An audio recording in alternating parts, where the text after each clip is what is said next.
இயேசுவுக்கே புகழ், இயேசுவுக்கே நன்றி, மரியே வாழ்க. அப்பங்களை அல்ல, ஆண்டவரை வயிறார உண்போம். அன்புமிகு இறை மக்களே, பொதுவாக பிறர் நமக்கு செய்கின்ற உதவி எப்படிப்பட்ட உதவியாக நாம் பெற்றுக்கொள்கின்றோம் என்பதை நாம் சிந்தித்து பார்க்க வேண்டும். ஆண்டவர் இயேசு கிறிஸ்து இறைவார்த்தையை போதிக்கும் பொழுது அங்கு பசியாய் இருப்பவர்களுக்கு உணவு கொடுக்கின்றார்.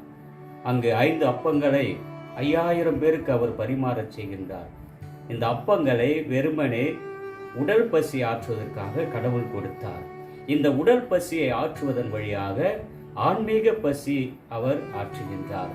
நிலைவாழ்வை கொடுப்பதுதான் ஆண்டவருடைய முக்கியமான இந்த அற்புதத்தினுடைய அடையாளம். யோவான் 6ஆம் அதிகாரம் 22 முதல் 29 ஏற்கனவே 5000 பேருக்கு உணவளித்த அந்த ஆண்டவருடைய அந்த உணவானது, ஒருவேளை ஆண்டவர் இயேசு கிறிஸ்து ஆசீர்வதித்து பருகச் செய்த அந்த உணவாது ரொம்ப ஒரு டேஸ்டாக அற்புதமாக இருந்திருக்கலாம்.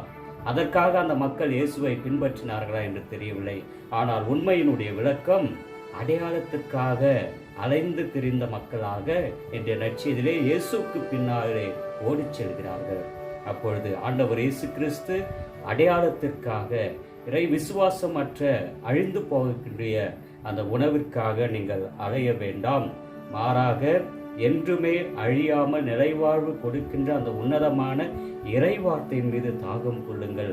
ஆண்டவர் கொடுக்கின்ற அந்த உன்னதமான நிலைவாழ்வை நீங்கள் பெற்றுக்கொள்ளுங்கள். எனவேதான் நிலைவாழ்வு தரும் அழியாத உணவுக்காகவே உழையுங்கள்.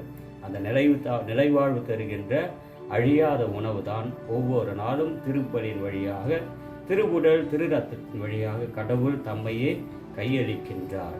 ஆண்டவருடைய அந்த உன்னதமான அற்புதமான தெய்வீகமான நிலைவாழ்வை கொடுக்கின்ற உணவை நாம் எத்தனை பேர் தகுந்த முறையில் பெற்றுக்கொள்கின்றோம்? ஒவ்வொரு திருப்பலியிலும் அந்த வாழ்வை புதுப்பித்து நிலைவாழ்வாக மாற்றுகின்ற ஒரு சக்தியையும் ஆற்றலையும் நற்கருணையில் நமக்கு கொடுக்கப்படுகின்றது. அந்த நற்கருணையை மையமாக கொண்ட வாழ்வு நமது வாழ்வாக இருக்கிறதா? அந்த நற்கருணையை மையமாக கொண்ட வாழ்வு நமது குடும்ப வாழ்வு இருக்கிறதா? அந்த நற்கருணையை மையமாக கொண்ட வாழ்வு நமது பிள்ளைகளுடைய வாழ்வாக, பெற்றோருடைய வாழ்வாக இருக்கிறதா? நற்கருணை மட்டுமே நமக்கு வாழ்வு கொடுக்கும். நற்கருணை மட்டுமே நமக்கு நிலை வாழ்வை பரிசாக்கி கொடுக்கும். நற்கருணை மட்டுமே நமது ஆன்மீக பசி ஆற்றும் என்பதை உணர்ந்த பலவிதமான அற்புதர்கள், குறிப்பாக அந்தோனியார், அவர் மனிதர்களை தாண்டி விலங்குகளும் அந்த ஆன்மீக தாகத்தை தணிக்கின்றார். பல நாட்களாக பசியாக இருந்த அந்த கழுதையை நற்கருணை ஆண்டவருக்கு முன்பாக முழந்தால் படியிடச் செய்கின்றார். இதுதான் நற்கருணையின் வல்லமை, வாழ்வு தருகின்ற உணவின் வல்லமை. அத்தகைய வாழ்வு தருகின்ற உணவிற்காக, ஆண்டவருடைய திருவுடலுக்காக நீங்கள் ஏங்குங்கள். அதுதான் நிலை வாழ்வை கொடுக்கும் என்பதை ஆண்டவர் இயேசு கிறிஸ்து அழிந்து போகின்ற உணவிற்காக நாம் அலைய வேண்டாம், உழைக்க வேண்டாம். மாறாக அழியாத ஆன்மாவின் அருமருந்தாகிய ஆண்டவருடைய நற்கருணை திருவிருந்துக்காக நாம் பாடுபட வேண்டும், உழைக்க வேண்டும். அவற்றிற்காக திருப்பலியை நம்மையே தகுதியான முறையில் ஒப்புக் கொடுத்து அந்த நற்கருணை பெற்றுக்கொள்ள வேண்டும் என்ற அழைப்பினை கொடுக்கின்றார்.